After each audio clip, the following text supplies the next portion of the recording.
Bonjour et bienvenue sur ma chaîne, je m'appelle Romain et aujourd'hui on va parler de la procrastination. La procrastination, c'est le fait de remettre à demain une action que vous auriez dû faire aujourd'hui. Vous savez de quoi je parle. Vous savez, c'est cette tâche administrative que vous n'avez toujours pas faite, cette facture, cette comptabilité que vous avez mis dans les oubliettes, ou ce contenu marketing créatif qui va permettre de pouvoir communiquer plus efficacement vos messages et vos services.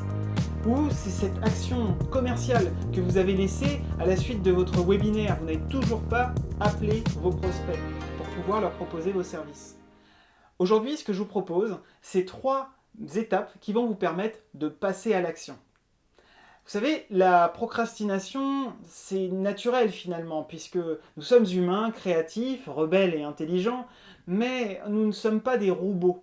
Et c'est vrai qu'on a tendance quelquefois à avoir des peurs, avoir des croyances, ou de manquer de temps, ou simplement des excuses pour ne pas faire ce qu'on devrait faire. Alors, les entreprises, elles ont des dirigeants, puis des départements. Dans les départements, il y a des personnes qui sont chargées des parties administratives, des parties du département commercial ou du département marketing. Ces personnes, elles sont payées à faire. Donc finalement, la délégation, c'est une clé de la procrastination. Mais quand on est porteur de projet, ou coach, ou indépendant, comment peut-on déléguer? Comment peut-on faire en sorte que cette action se fasse? Eh bien, je vais vous dire qu'il va falloir que vous engagiez cette action. Alors comment faire? Comment faire et surtout pourquoi le faire? Pourquoi le faire? Parce que le temps c'est de l'argent et que si vous ne faites pas cette action, en fait vous allez malheureusement avoir de l'anxiété, voire pire, des problématiques de cash, d'argent. Donc comment faire? Voici les 3 grandes étapes que j'ai mis en place personnellement pour un projet créatif que je vais vous partager. En effet, moi, pour pouvoir communiquer plus largement mes services et ce que je proposais, j'ai créé un livre que j'ai publié et donc je vais vous expliquer comment, au travers de cet exemple, mettre en place des actions pour diminuer les effets de la procrastination. La première étape, c'est l'étape de la préparation. C'est une étape cruciale.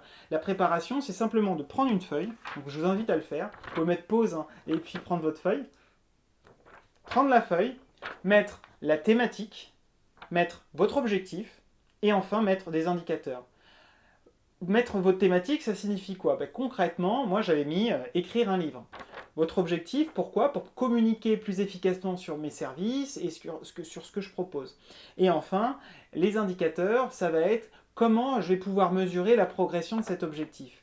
Donc de même, dans votre business, trouvez la thématique qui est la plus importante cette année pour vous, identifiez l'objectif qui est associé, et enfin, identifier des indicateurs qui vont vous permettre de mesurer votre progression. Après ça, moi, ce que je vous invite à faire, c'est d'aller chez vous ou à l'extérieur pour pouvoir trouver un endroit dans lequel vous vous sentez bien et vous allez pouvoir exécuter la tâche. C'est toujours dans la phase de préparation. Cet endroit, il sera dédié à faire cette tâche. C'est très important d'éliminer les distractions et surtout de vous trouver un endroit dans lequel vous savez que dès que vous êtes assis, vous allez pouvoir passer à l'action. Alors ça peut être un coin de bureau, ça peut être dans la cuisine, ça peut être... Alors c'est vrai que des fois on a des situations familiales, en couple, etc. Ça va vous permettre en tout cas de communiquer sur votre projet et de pouvoir éliminer les distractions. Donc je le répète, sur cette phase de préparation, les thèmes, les objectifs, les indicateurs, cet endroit qui est important et surtout... Aujourd'hui, dès aujourd'hui, je vous invite à prendre cette feuille et à rajouter aussi vos peurs, vos croyances et peut-être les tâches qui seraient nécessaires pour faire cette action. Listez-les, gribouillez, faites tous ces éléments, ça va vous permettre de commencer à vous préparer pour demain. Parce que demain, vous allez exécuter. Moi, je vous invite demain à exécuter la tâche. Ça veut dire concrètement que vous allez vous lever, prendre votre café, votre douche froide ou chaude et aller au travail et après faire votre action ou aller directement à votre action et ne pas avoir de distraction, c'est-à-dire vous savez que cet endroit est dédié, vous allez pouvoir vous installer et là, à ce moment-là, je vous invite à vous ancrer. C'est-à-dire à prendre par exemple des lunettes, je sais pas, un chewing-gum, une casquette et de pouvoir savoir que quand vous mettez ces éléments, vous êtes complètement dans votre action. Alors, si vous débutez un projet, la feuille, c'est une feuille blanche qui va vous permettre de réfléchir activement sur ce que vous devez faire. Mais si vous êtes en phase de développement, moi je vous invite à avoir préparé votre ordinateur la veille avec les onglets juste nécessaires sur l'action que vous avez identifiée et rien d'autre. Et enfin, je vous invite à prendre un chronomètre et à commencer les méthodes classiques qu'on voit dans tous les livres de procrastination de mesure du temps qu'on appelle les méthodes Pomodoro, qui consistent simplement à mettre un chronomètre de 25 minutes puis faire des pauses assez régulièrement pour pouvoir avancer sur votre tâche. Voilà, bonne nouvelle, vous avez passé l'étape de la préparation, l'étape de l'exécution, puisque maintenant, à la suite de cette étape, vous allez pouvoir mesurer les résultats, puisque vous vous souvenez des indicateurs de la préparation, ben vous allez pouvoir vous écrire voilà, le nombre de pages que vous avez faites, le nombre d'idées que vous avez eues, le nombre de mails que vous avez envoyés, etc., etc., en fonction de l'indicateur que vous avez. Enfin, comment itérer? Comment faire en sorte de créer de la routine?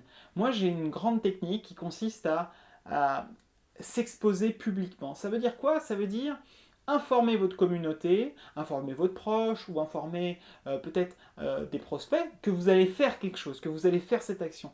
Moi je trouve que c'est extrêmement redoutable parce que vous n'avez plus d'engagement vis-à-vis de vous-même, mais vis-à-vis des autres. Et c'est important notamment dans le business de créer de la confiance, de créer de la constance et de montrer que vous êtes présent. Donc créer des événements régulièrement, même s'ils ne sont pas remplis au début, ça va vous permettre de vous obliger à faire des actions. Et c'est ça ma méthode secrète qui m'a permis, moi, par exemple, de pouvoir avancer. J'avais créé un Ulule et ça m'a permis de communiquer efficacement à ma communauté sur le projet qui tenait à cœur d'écrire, en fait, ce livre pour eux.